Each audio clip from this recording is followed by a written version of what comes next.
स्वागत है आपका हमारे चैनल किस्से कहानियों में। आज हम सुनेंगे तेनाली रामा की कहानियाँ, बाढ़ और राहत बचाव कार्य।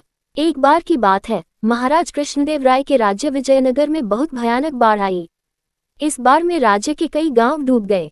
इस वजह से राज्य का काफी नुकसान हुआ।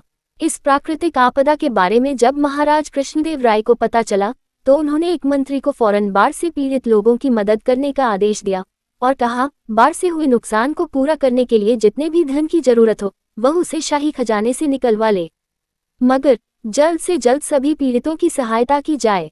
साथ ही कृष्णदेव ने मंत्री से बाढ़ की वजह से टूटे पुल, सड़क और लोगों के घरों की मरम्मत कराने को भी कहा। महाराज का आदेश पाकर मंत्री ने शाही खजाने से ढेर सारा धन निकाला और लंबे समय के लिए गायब हो गया। काफी समय तक मंत्री के दिखाई न देने पर महाराज और अन्य दरबारियों को लगा कि मंत्री बाढ़ पीड़ितों की मदद करने में जुटा होगा, इस वजह से वह इतने दिन से दिखाई नहीं दिया। मगर तेनालीराम को मंत्री का लंबे समय तक गायब होना हजम नहीं हुआ।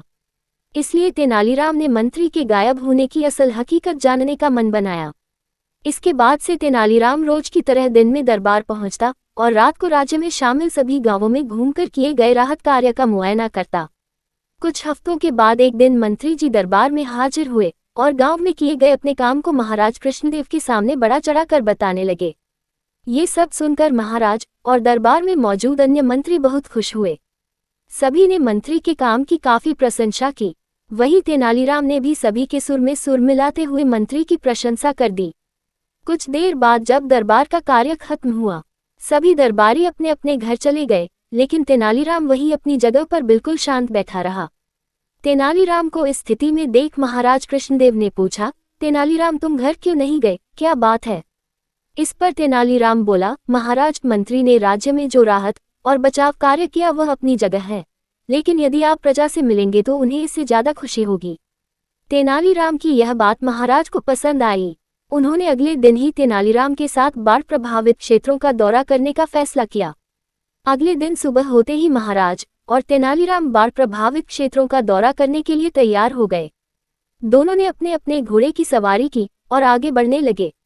कुछ दूरी पर महाराज रुक गए और चौंक कर तेनालीराम से पूछा, ये शाही बाग में लगे सुंदर पेड़ और फलदार वृक्ष कहाँ गए? तेनाली ने कटाक्ष करते हुए कहा, हो सकता है महाराज ये पेड़ बाढ़ के साथ बह गए हो। तेनालीराम की यह बात सुनकर महाराज खामोश हो गए और आगे बढ़ने का इशारा किया। दोनों कुछ दूर आगे बढ़ ही पाए थे कि महाराज की नज़र वहां मौजूद नालों पर पड़ी। नालों पर मंत्री जी को पुल बनवाने को कहा गया था, लेकिन वहां पुल की जगह पेड़ों के तने डाले गए थे। महाराज समझ गए कि मंत्री ने शाही बागों के वृक्षों की तनों को नालों पर डलवा दिया है। तभी तेनालीराम ने चुटकी ली और बोला, महाराज हो सकता है कि बाढ़ के कारण पेड़ के तने यहाँ आ गए और अटक गए। मंत्री जी जिस पुल के निर्माण की बात कर रहे थे वह आगे होगा। इस पर भी महाराज कुछ नहीं बोले और आगे बढ़कर एक गांव में पहुंचे। गांव में चारों ओर बाढ़ का पानी भरा हुआ था। वहां मौजूद लोग बाढ़ के कारण बेहाल थे। कुछ लोगों जान बचाने के लिए अपने घरों पर पड़ी खपरल पर चढ़े हुए थे तो कुछ पेड़ों पर रह रहे थे। यह नजारा देख तेनालीराम बोला, देखिए महाराज, मंत्री ने इन लोगों को पेड़ों और घर की छतों पर चढ़ा दिया है ताकि भविष्य में भी इन्हें बाढ़ से कोई नुकसान न पहुंचे। अब महाराज कृष्णदेव राय के सब्र का बांध टूट गया और वह गुस्सा से तिलमिला उठे। बिना देर किए वह वापस अपने महल आए और उस मंत्री को दरबार में हाजिर होने का संदेश भिजवा दिया।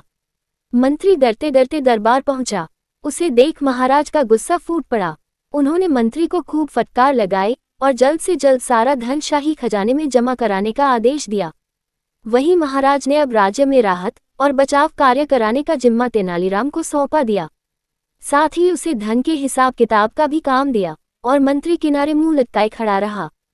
कहानी से सीख। बच्चों, इस कहानी से हमें ये सीख मिलती है कि जब कोई आप पर भरोसा करके कोई बड़ी जिम्मेदारी दे तो आप पूरी ईमानदारी और निष्ठा से उस काम को करें ताकि उसका विश्वास आप पर हमेशा बना रहे।